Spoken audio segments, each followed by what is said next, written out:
friends, and welcome back to my YouTube channel. And as you can see by today's title, I am bringing you episode 1 of a new series I want to put on my YouTube channel, which is going to be called Coffee and Conversation. So in today's episode, we are going to be talking with Sarah J. Maas. I started it while I was on my work trip, and I can say it was one of the best decisions that I've ever made because I absolutely love it. And so I thought, why not start a cute little series on my channel where the books I'm currently reading, I can kind of just talk about them and let you know my thoughts. Because for me, reading vlogs are kind of busy. I'm not the biggest person on liking to sit down and film myself when I'm reading. I feel like when I'm reading, I'm relaxing. I don't want to be making content. And so I thought, what better way to showcase what I'm reading and to talk about what I'm reading, because I love talking about books, by creating a little episode on the book I'm currently reading. Maybe it'll be 1, 2, 3, 4, or 5 episodes, depending on how long the book is, or it'll be an episode that changes every single week based on what I'm reading. So I thought that could be super fun, and I do hope that you guys enjoy. So if you haven't already, do not forget to subscribe to my YouTube channel and turn on your notification bell so you can be notified every single time I post a video and every single time that one of these episodes comes out, so we can sit chit chat over coffee and tea and talk about the books of question. And today's book is going to be Throne of Glass by Sarah J. Maas.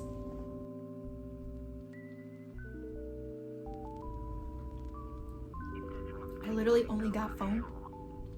This is good. But let's just dive right on in. So I read Assassin's Blade, I don't know how long ago now, but you guys, I loved it. I tabbed it a little bit, put my little flair on it. I loved it. What is the name? Selena. Fell in love with her. And who was the guy's name? Sam. Fell in love with Selena. Fell in love with Sam. I mean, it was perfect. It was meant to be. And just to feel like at the fact of that book, how it transpired is just so heartbreaking for me. But I feel like one thing that I can take from this book, besides it just being fantastic in my opinion, and the fact that it's a whole bunch of short stories all mixed up into one, I feel like one thing that I can truly take from it is that I have never read an author's books where they're able to make the main character just come alive. I can't even describe it. It was almost like, usually when you find main characters and they're in a story, you see them come of age. You know, they start out like going through something or struggling, especially when it's in a series. Because I can say this is similar to the, what is that series? The Ash Princess series. I'll post some pictures here on the screen.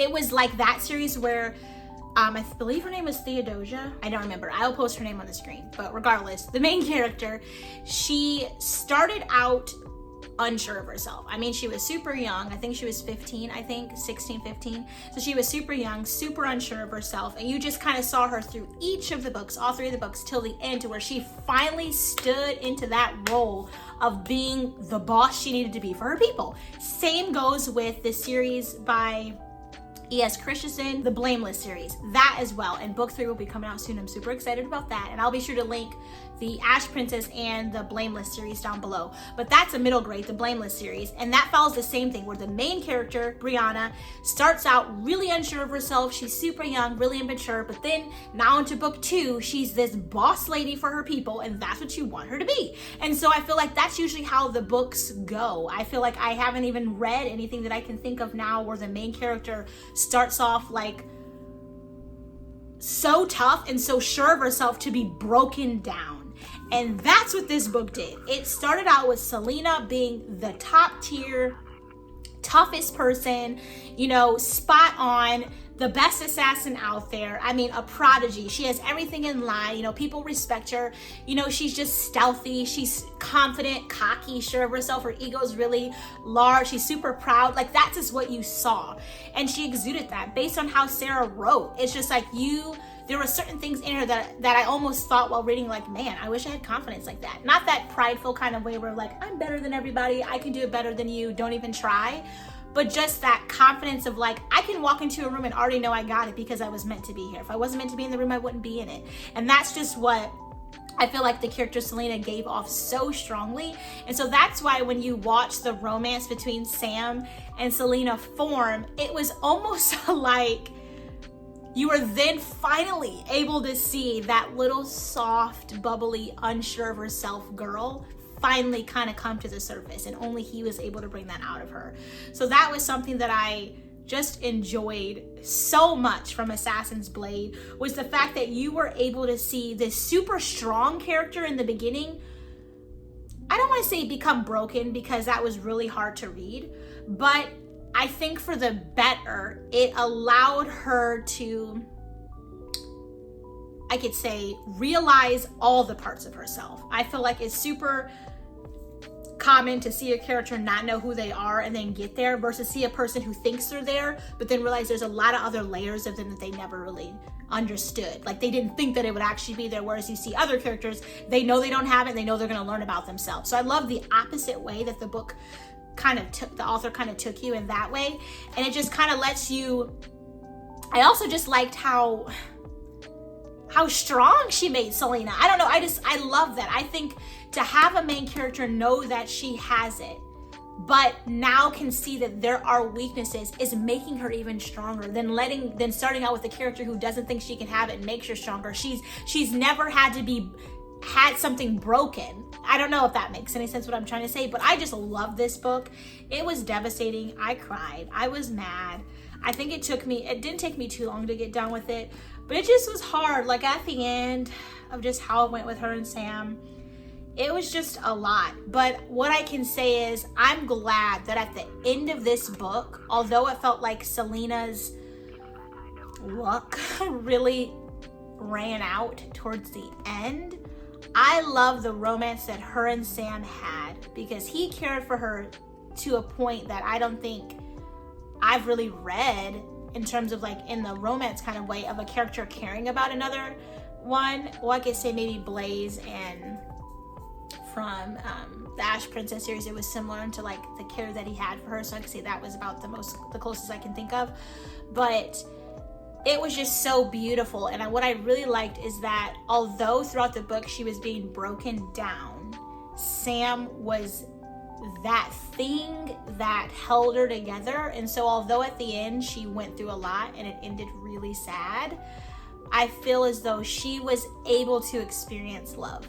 She was able to experience someone genuinely loving her and caring about her.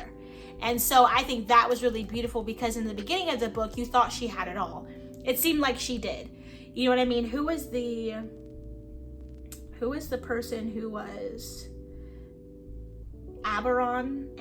I'm not even sure how to pronounce his name, but whoever was, like, the person that she was working for, you know, of her Assassin's Guild or whatever it's called.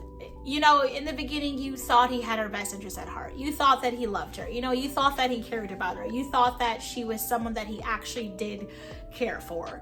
And so to go through the end of the book and see things completely differently, and to see how she got to the position that she ended up in, to know that Sam saw that and was able to love her through it and show her what love is. So even though she was at the darkest, deepest, lowest part, she felt love from him.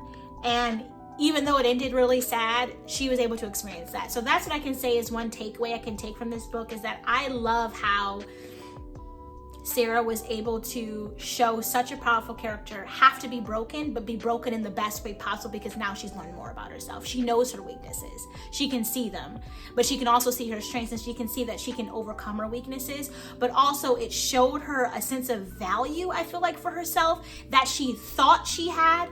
But I think as everything transpired in the end, she realized that she actually has value, and now she needs to fight for it. I think she just assumed she had value because of the way she was treated, but really she didn't have any. And so I took a lot from this book, and I really, really enjoyed it. It was very gut-wrenching. I'll be sure to link it down below. I definitely think if you haven't read it and you've read this series, I would highly recommend it. It will give you so much backstory on just who she is, because I can tell with going into Throne of Glass book number 1, if I didn't have this, I wouldn't really understand why she was in the position she was in. So I definitely can say that this is a must read. I highly recommend it. I think it was super awesome. And I think Sarah did a fantastic job with it, because I've never seen a character written like this. I can't think of one book where there's been a character who's been written really high, brought really low, but it made her stronger, versus a character who's already like really low and young and unexperienced and then brought to a point where like they know they can do it. It's like she knew she always could. It's just she didn't think that she wasn't going to be able to. And so I love that she was able to be taught that. So this was super amazing. I really loved it. Maybe I'll like stick it here so it can be like in our little back ambiance, you know what I mean? Give the video a little bit of flavor. But yes, I absolutely loved it. I think it was fantastic.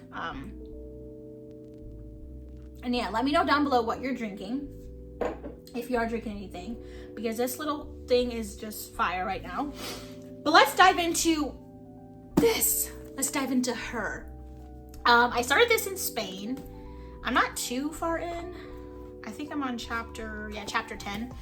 But this was really good. It took me a long time, like I mentioned, to be able to read it because I was just so sad. I felt so terrible for Selena. She went through so much. But what I can say is going into this, now I feel like Selena's at a position where she acknowledges she is also weak. She acknowledges that she is not just strong and that she doesn't have anything she needs to be alert or watchful of. And so I love the vulnerability that she's in because I think it adds more depth to her character.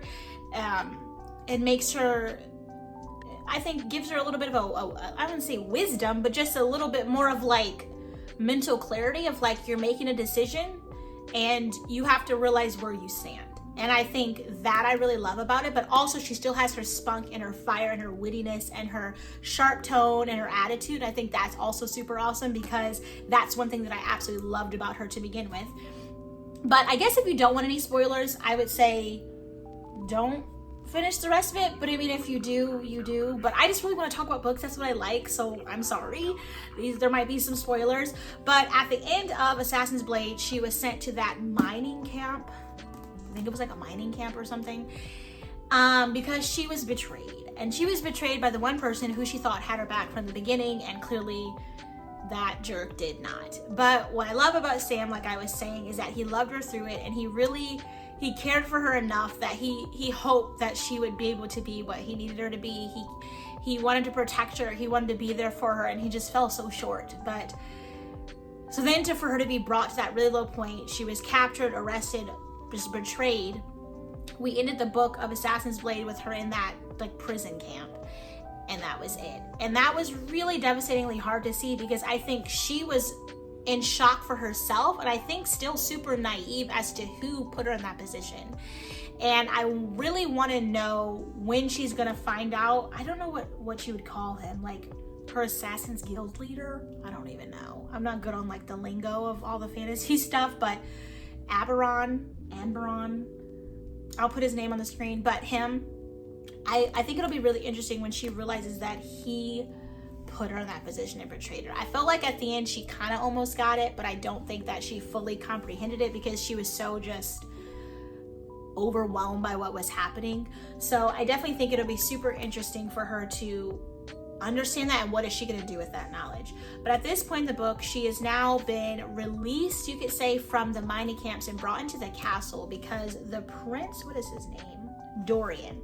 Yeah, so Dorian is the prince, and then the guard that she's with, I think is Shoal or Westfall. I can't remember the specific guard that she's like interacting the most with. But basically the prince decided to kind of take her out of prison. He knows who she is. He's kind of heard a little bit of stories about her, of that, you know, her being this great assassin, and he's super like into that because he wants to win a competition, I guess, and there's a certain amount of assassin that needs to be overthrown. And so when he heard that Selena was down in the prisons, although his dad is super against of it, Dorian was like, you know, let's go get her out. Let's see if I can bribe her into being what I want her to be. So basically he gets her. There's a lot of bickering back and forth, a lot of attitude, you know, puffed up pride moments, and he kind of takes her underneath his wing, or just kind of like takes her as his choice, his pick for this competition. And then they end up going to the castle of where his father currently is to get ready for the competition. But bear in mind, she's been in a mining camp for I think for a year, 1 or 2 years, and so she's broken, she's skinny, she's fragile, she's weak, you know, all of those things. So really this first part of the book is just kind of getting her back up to her normal state and preparing her for this competition. All the while, I believe it's either Captain Scholl or Westfall, the main guard who's with her, is spending a lot of time with her, and is like there for Dorian to be his guard to make sure that the person that he's picked for the competition is there. But I can definitely tell based on how the book is going, there's going to be some form of romance that kind of develops between the guard and with Selena is what I'm thinking, even with Dorian and his feelings towards her. But that's basically where the book is kind of leading. She's in this castle now.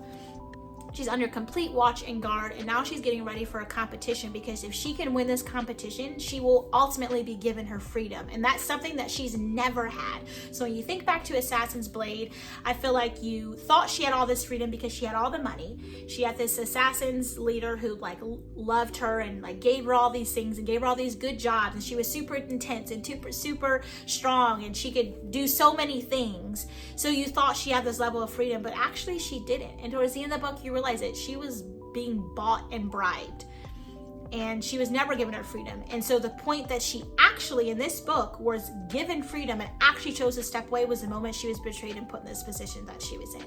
So I think it's super fascinating to see at the end of this book, could Selena actually get to her freedom? Could she actually be her own person? Could she actually step out and work for herself and choose to, open her own Assassin's Guild or do her own thing? So I think that was super interesting. And then I'll just read you the back of what it says. It says, 2 men love her, the whole land fears her, and only she can save them all. In a world without magic, an assassin is summoned to the castle. She comes not to kill the vicious king who rules from his throne of glass, but to win her freedom. If she defeats 23 killers, thieves, and warriors in a competition, she will be released from prison to serve as the king's champion. Her name is Selena. And it says, the crown prince will provoke her, the captain of the guard will protect her, and the princess from a faraway land will befriend her. But something evil dwells in the castle, and it's there to kill. Her competitors start dying one by one. Selena's fight for freedom becomes a fight for survival, and a desperate quest to root out the evil before it destroys her world. So I really love how, again, she's given that opportunity, just like each little side story in this book, to save the people, save the world. One of the stories in particular, if I can remember, I can't remember exactly, I think it's in the front. One of the stories in particular, Pirate Lord, I can't remember. It was one of the stories with the little short stories, you could say, in this book, where Selena was going to a port fishing kind of city with Sam, and they were both sent to work together. They were at that point, they were annoyed with one another, and they went to the port and figured out that there was a slave trade going on, and she was like, no, I'm not having it. Let's free these slaves. And so she completely disrespected and didn't follow the rules of what her mission was, and chose to free those slaves to freedom, and caused a lot of headache.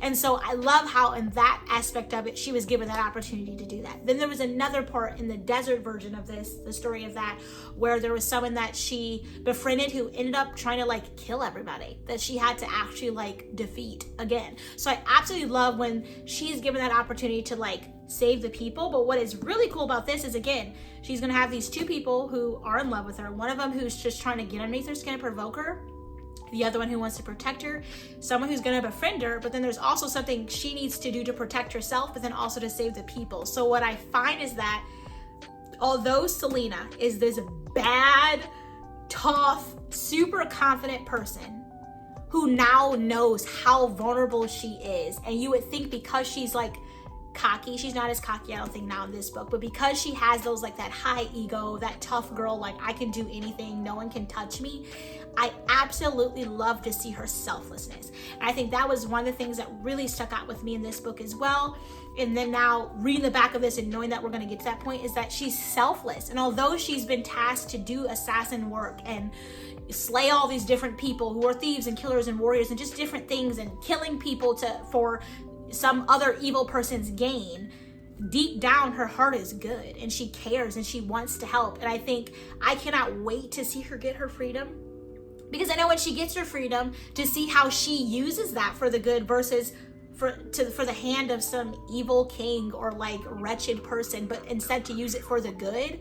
I love that. And so I love to see how that is her primary focus. Although, yeah, she loves nice things, jewels, money, clothes, and all the fancy things. And she wants to be in love and all of that. And she wants terrible people to be put in their place, but she also cares about the good of others. And so I feel like there's so many layers of this character. She has so much depth. And so I just absolutely love it. I'm super excited to dive more into this book. I'm excited to get to the parts that really provoke me to want to talk to you guys. I cannot wait till the next episode of this comes out so I can dive into you more about what I've been reading and just kind of go through it.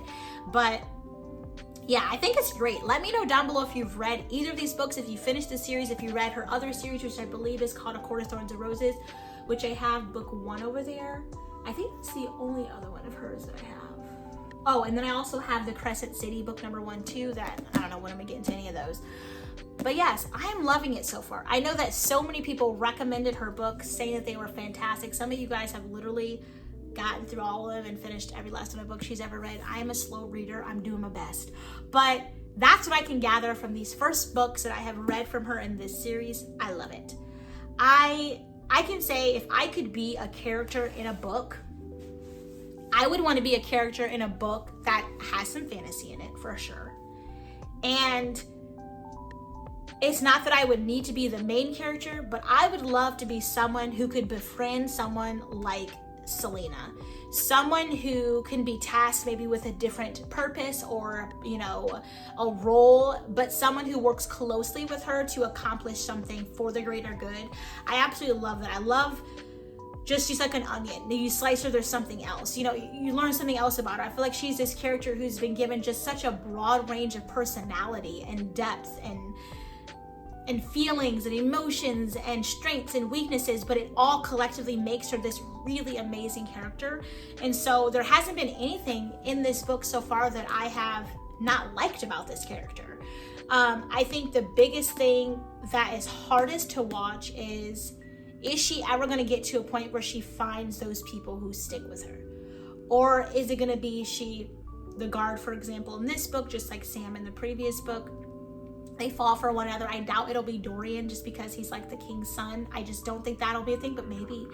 But like the guard, they fall for one another. Is he gonna risk his life for her? Like, is he gonna end up dying? Like, are they gonna continue on in the next couple of books together? It's like, is she ever gonna find the guild, the people, like her thing of where when she gets to her freedom or whatnot, where there are people who want her and support her? Because I feel like even when you read this book, you get a very small tidbit of her life before she got to become an assassin, like a very random little bit. So I do hope to see in any of these books if they talk about her backstory before she becomes the assassin, because you get little bits and pieces of it, and it's like she was saved and stranded and someone found her and helped her and brought her in. So I definitely want to know of even like her childhood. It seems as though she was just tossed. Then it seems like she thought she had it all and she was tossed again. And now she's just in this struggling kind of way. So I definitely want to see her triumph, see her reach the top. But yeah, I have not tabbed it yet. I didn't really feel led to tab it. I am loving it, although I felt really led to tab this book. I think I'm just gonna dive in and read it, because I find with tabbing things, I get so focused on I need to tab what is interesting, let me tab something, instead of just immersing myself into the book. So I think I'm gonna hold off on that a little bit with this series. But you guys, I love it. I'll be sure to link it down below for you guys so you can pick up a copy for yourself if you have not already. And as you can see, there are several books in this series alone, and this is the Court of Thorns and Roses series down here. So these are the two, and then there's one more that I know she has, which is the Crescent City series. But yes, I am loving it. And so yeah, I do hope that you guys enjoyed this very first episode of Coffee and Conversation with Sarah J. Maas. I hope that it sparked a little bit of joy for you guys and gave you a little bit of enthusiasm about these books if you haven't read them, or if you want to reread them now because I'm reading them, or even just give you a talking point for you to look at some current books that you're reading right now to see, like, do I know of any books where there are characters who are built up really high and brought really low, and it adds depth and just an intensity to their character? Or do you find that usually books start out with a coming of age story where someone is brought to a point where they have to grow up, so I would love to know that, because I think that adds such a distinct a distinctness to this, and I feel like Sarah really coined the market with how she wrote Selena, in my opinion. And so yeah, if you have any books like that or any series that you think kind of match that similar vibe, let me know down below. Let me know if you've read them, if you liked them, what you thought about them. And then also let me know of a book that you would recommend that I could read so that I can add that to one of these episodes coming in the future. But I'm super glad that you guys are here and that you clicked on today's video. And do not forget to give it a thumbs up and hit your notification bell so you can be notified every single time I post a video.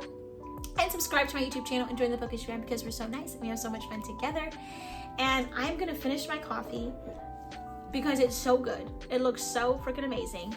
I'm going to dive into some more of the Throne of Glass books. But yeah, this was super fun. I am super excited and I cannot wait to read some more. And I will catch you guys next time.